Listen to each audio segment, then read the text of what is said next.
ஃப்ரெண்டோட்ஸ் நேரில் வணக்கம். ஸோ நம்ம கிரிக்கெட் ரிலேட்டடாக நிறையா வீடியோ பார்த்துட்டு இருக்கோம். ஸோ லாஸ்ட் டைம் வந்து ஐபிஎல் பற்றி கூட நிறைய வீடியோஸ் போட்டிருந்தோம். ஸோ இப்போ வந்து நம்ம இந்தியன் ஸ்குவாட் வந்து காம்பீர் தலைமையில் வந்து ஸ்ரீலங்கா போயிருக்காங்க. ஸோ ஸ்ரீலங்கா போன பிறகு ஸ்ரீலங்காவில் வந்து நிறைய ப்ராக்டிஸ் செஷன் வந்து வேறு லெவலில் வந்து பெர்ஃபார்மன்ஸ் பண்ணிட்டு இருக்காங்க.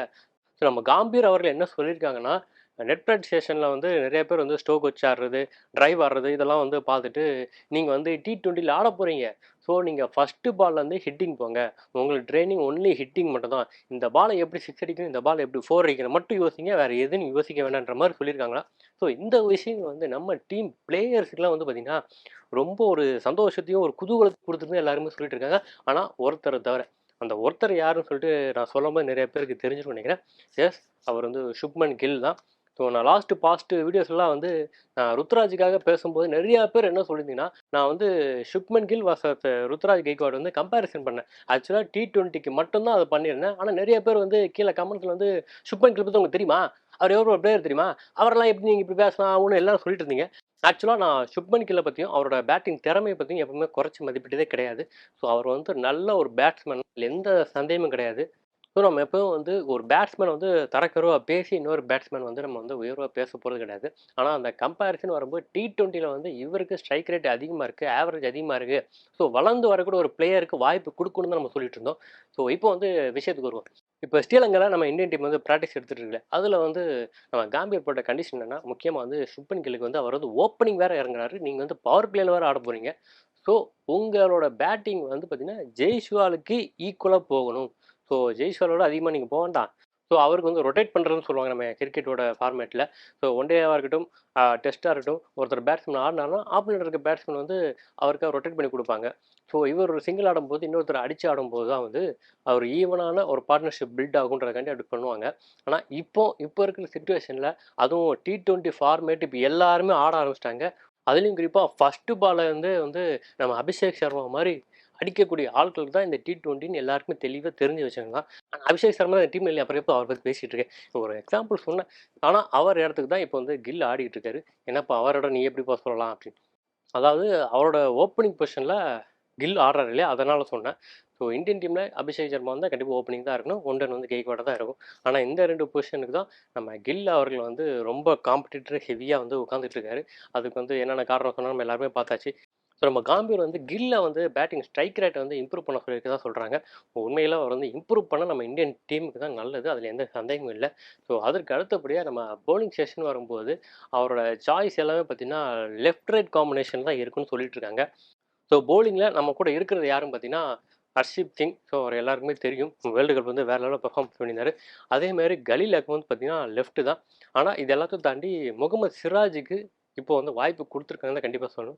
ஸோ அவரோட பங்களிப்பே கண்டிப்பாக இந்த சீரீஸில் இருக்கும்னு தான் நான் சொல்லுவேன். சரி, ஓகே, வளவலன்னு பேசிட்டு இருக்கப்பா, பிளேயிங் 11 தானே சொல்லுவேன், ஃபஸ்ட்டு அதை சொல்லு அப்படின்றீங்களா. ஓகே, இப்போ பிளேயிங் 11 அப்படின்னு இருக்குன்னா ஓப்பனிங் பொறுத்த வரைக்கும் கண்டிப்பாக எல்லாருக்கும் தெரிஞ்ச விஷயம் தான். ஜெய்ஸ்வால் அண்ட் கில், இதில் வந்து மாற்றமே இருக்க போகிறதில்ல. அவங்க 2 பேரும் தான் ஓப்பனர்ஸ். ஸோ அதற்கு அடுத்தபடியாக ஒன் சொன்ன உடனே நிறையா பேருக்கு வந்து சஞ்சு சாம்சனா ரிஷப் பண்டான்னு கொஸ்டின் மார்க் வரும். அதில் சந்தேகமே வேண்டாம், ரிஷப் பண்ட் தான் எப்படி இருப்பார். So Rishabh Pant keeping batsman வந்து அவர் கன்ஃபார்மாக இருக்கார். ஸோ அவர் தான் ஒன்று இறங்குவார், அதில் எந்த மாற்று கருத்துமே இல்லை. ஸோ அதற்கு அடுத்தபடியாக அப்போ சஞ்சு சாம்சன் வரமாட்டாரா அப்படின்னுலாம் வெயிட் பண்ணுங்கள். நான் எல்லாம் சொல்லி முடிச்சோன்னே தெளிவாக ஒரு எக்ஸ்ப்ளனேஷன் வரும். ஸோ அதற்கு அடுத்தபடியாக 2 வரும்போது கண்டிப்பாக சூரியகுமார் யாதவ் தான், அதில் எந்த ஒரு மாற்றமும் இல்லை. ஸோ 4th பிளேஸ் வந்து சூரியகுமார் யாதவ் தான். ஆனால் 5th பிளேஸ்ன்னு வரும்போது நிறையா கன்ஃபியூஷன்ஸ் வரும். ஸோ ரியான் பராக் வேறு இருக்கார். ஸோ சஞ்சு சாம்சனுக்கு திருப்பி வாய்ப்பு கொடுப்பாங்களா, இல்லை அப்படின்னா சிவம் துபே இருக்கார், ஹர்திக் பாண்டியா இருக்கார். ஸோ எப்படி பார்த்தாலுமே ஒரு கன்ஃபியூஷனான சுச்சுவேஷன் தான் வருது. எனக்கு தெரிஞ்சு 5th பிளேஸ் வந்து சிவம் துபேக்கு கொடுக்குறது அதிகம் நான் சொல்வேன். ஸோ சிவம் துபேன்னு வரும்போது பேட்டிங்கில் ரீசெண்டாக வந்து அவரை முன்னாடி தான் இறக்கி விட்டுக்கிட்டு இருக்காங்க. ஸோ வேர்ல்டு கப் ஸ்குவாடில் இருந்த ஒருத்தர், அவருக்கு வந்து இப்போ ரெகுலராக வாய்ப்பு கொடுக்கப்படுது. ஸோ வாய்ப்பு கொடுக்குற இடத்துலலாம் வந்து அவர் தன்னை நிரூபிச்சுட்டு தான் இருக்கார். இன்னும் சில பேர் சொல்லக்கூடிய விஷயம் என்ன பார்த்தீங்கன்னா, இந்த சீரீஸ் அவர் நல்லா விளையாடும் பட்சத்தில் கண்டிப்பாக ஹர்திக் பாண்டியா இடம் வந்து சிவம் துபேக்கு தான் கிடைக்கும்னு சொல்லிட்டு இருக்காங்க. ஸோ நம்ம வெயிட் பண்ணி தான் பார்க்கணும். 5th பிளேஸு சிவம் துபேக்கு. அப்போ 6வது பிளேஸு கண்டிப்பாக ஹர்திக் பாண்டியா வருவாரான்னு கேட்டிங்கன்னா, அதுவும் வந்து பை சான்ஸ் தான். ஸோ நம்ம காம்பீர் அவர்கள் என்ன பிளான் பண்ணியிருக்காருன்னு தெரியல. என்னை பொறுத்த வரைக்கும் 6வது பிளேஸ் கண்டிப்பாக வந்து ஹர்திக் பாண்டியா தான் இருப்பார். ஸோ அவருக்கு தான் கொடுத்தாகணும். ஸோ 6வது பிளேஸ் ஹர்திக் பாண்டியா வந்தாங்கன்னா அதுக்கு அடுத்தபடி 7வது பார்த்தீங்கன்னா கண்டிப்பாக நம்ம அக்சர் பட்டேலை மிஸ் பண்ணவே முடியாதுன்னு தான் கண்டிப்பாக நான் சொல்லுவேன். ஸோ ஜடேஜா இல்லாத இடத்த வந்து அதுவும் வந்து லெஃப்ட் ஆர்ம் ஸ்பின்னராக அக்ஷர் பட்டேல் வந்து அவருக்கு அப்படியே ஜெராக்ஸ் எடுத்த மாதிரி தான் இருக்கார். பேட்டிங்லேயே நல்ல ஒரு இம்ப்ரூவ்மெண்ட் இருக்குது. ஸோ அக்ஷர் பட்டேல் 7th பிளேஸில் இருப்பார். அதற்கு அடுத்தபடியாக 8th பிளேஸ்னு வரும்போது வாஷிங்டன் சுந்தர் அதிகமாக வாய்ப்பு இருக்குன்னு சொல்லிட்டு இருக்காங்க. ஸோ வாஷிங்டன் சுந்தர் கண்டிப்பாக வந்து ஒரு பேட்டிங் அண்டு பவுலிங் தான். ஸோ அவர் வந்து ஸ்பின்னு தான். அக்ஷர் பட்டேல் லெஃப்ட்னா அவர் வந்து ரைட்டு. ஸோ ஸ்பின்னில் அதுக்கடுத்து பிஷ்னாய் வந்தாலுமே நம்ம வாஷிங்டன் சுந்தருக்கு வாய்ப்பு இருக்குன்னு தான் சொல்லிட்டு இருக்காங்க. ஸோ மேபி காம்பீர் வந்து காம்பினேஷன் மாற்றலாம். அந்த காம்பினேஷன் மாற்றத்தை பற்றி பின்னாடி பார்ப்போம். இப்போ 9வது பிளேஸ் பிஷ்னாய் சொல்லிட்டாச்சு. அதுக்கடுத்து அந்த கடைசி 2 பேஸ் போலர் யாருன்னு பார்த்தீங்கன்னா, என்னை பொறுத்த வரைக்கும் Khaleel Ahmed and Mohammed Siraj or Arshdeep Singh or Mohammed Siraj தான் இருப்பாங்க. ஆனால் 2 பேருமே லெஃப்ட் ஹேண்ட் பவுலர்ஸ் அப்படின்னால யாராவது ஒருத்தர் லெஃப்ட் ஹேண்டில் இருப்பார். என்னை பொறுத்த வரைக்கும் ஹர்ஷிப் சிங் அதிகமாக இருப்பாங்க. அதுக்கடுத்து முகமது சிராஜ் இருப்பார். ஏன்னா ஸ்ரீலங்கான்னு சொன்னோன்னா முகமது சிராஜோட ரெக்கார்டை வந்து நம்ம மறக்க முடியாது. ஸோ அதற்காகவே கண்டிப்பாக முகமது சிராஜ் இருப்பாங்க. ஸோ இந்த பிளேயிங் 11ல் ஒரு சேஞ்சஸ் கொண்டு வர மாதிரி இருந்தால் ஹர்திக் பாண்டியா ஆர் சிவ துபே இந்த 2 பேர் பிளேஸில் வந்து ரிங்கு சிங் வர்றதுக்கான வாய்ப்பு அதிகமாக இருக்குன்னு சொல்லிட்டு இருக்காங்க. ஆனால் சிவம் தூபே இருக்கும் பட்சத்தில் கண்டிப்பாக ரிங்கு சிங் வெளியே தான் இருப்பாருன்னு தான் எல்லாருமே சொல்லிட்டு இருக்காங்க. ஸோ ரிங்கு சிங் உள்ளே வர்றதுக்கான வாய்ப்பு கம்மின்னு தான் நான் சொல்லுவேன். அதே மாதிரி ரியான் பராக்கும் உள்ளே வர்றதுக்கான வாய்ப்பு கம்மின்னு தான் நான் சொல்லுவேன். ஸோ அதற்கு அடுத்தபடியாக ஒரு பேட்ஸ்மேன் ஆப்ஷன் வேணும் அப்படின்னா கண்டிப்பாக வந்து சஞ்சு சாம்சனை கூட அவர் போகலாம். ஸோ அப்போ யார்ப்பா வெளியேற்றுவாங்க அப்படின்னு பார்த்தீங்கன்னா நம்ம ஃபேஸ் தான் அப்படின்னு சொல்லியிருந்தாங்கன்னா கண்டிப்பாக வந்து ஒரு ஸ்பின்னர் குறைக்கும் பட்சத்தில் வாஷிங்டன் சுந்தரை வெளியேற்றிட்டு அதுக்கு மேலே ஒரு பேட்டிங் ஆப்ஷன் உள்ளே கொண்டு வரலாம். ஸோ இதுதான் வந்து ஸ்ரீலங்கன் சீரியஸில் நம்ம இந்தியாவோட பிளேயிங் 11 இருக்குன்றது தான் என்னோட கருத்து. இதை பற்றி நீங்கள் என்ன நினைக்கிறீங்க கண்டிப்பாக கமெண்ட் செக்ஷன் மென்ஷன் பண்ணுங்கள்.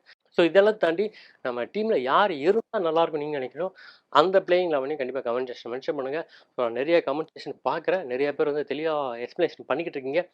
ஸோ நான் ரீசெண்டாக வந்து கில் அவர்களுக்கு வாய்ப்பு கொடுக்க காரணம் என்ன சொல்லும்போது கமெண்ட்டில் வந்து ஒருத்தர் தெளிவாக சொல்லியிருந்தாரு. ஸோ அவர் வந்து நிறைய ப்ராடக்ட்ஸுக்கு பிராண்ட் அம்பாஸ்டராக இருக்கார். ஸோ பிராண்ட் அம்பாஸ்டர்னு சொன்னோம்னா கண்டிப்பாக தெரியும். ஸோ நம்ம பிசிசிஐக்கு அவங்க மூலமாக ப்ரெஷர் வந்திருக்கலாம்னு சொல்லியிருந்தாரு. ஸோ இந்த மாதிரி விஷயங்கள்லாம் வந்து உண்மையில் யோசிக்கக்கூடிய விஷயங்கள் தான். ஸோ நம்ம எதுவுமே சொல்ல முடியாது. நம்ம படங்கள் திரைப்படங்கள் நிறையா பார்த்துட்டு தான் இருக்கோம். ஸோ எல்லாத்தையும் விட அஸ்வின் அவர்கள் வந்து தெளிவாக ஒரு மென்ஷன் பண்ணியிருந்தாரு. ஸோ இந்தியன் டீமில் ஒரு சவுத் இந்தியன் அதுவும் ஒரு தமிழ் பிளேயராக இருந்து இடம் கிடைக்கிறதுன்றது சாதாரண விஷயமே கிடையாது. அதற்கு நிறைய இருக்குன்னு சொல்லியிருந்தாரு. அதெல்லாம் உண்மைகள் தான். ஆனால் இப்போவும் அது நடக்குன்ற போது தான் கொஞ்சம் வந்து தவிர்க்க முடியாத பட்சத்தில் நடக்குதுன்னு சொன்னாலும் அதெல்லாம் வந்து எப்போ வாஷ் அவுட் பண்ணி திறமைக்கு மட்டுமா அங்கீகாரம் கொடுக்குறோமோ அப்போ வந்து கண்டிப்பாக வந்து இந்தியா வந்து நம்பர் 1 பிளேஸில் இப்போ நம்பர் 1 பிளேஸில் இருக்குது. இருந்தாலும் தொடர்ந்து இருக்குன்ற எந்த சந்தேகமும் இல்லை. ஸோ வெயிட் பண்ணி பார்ப்போம்.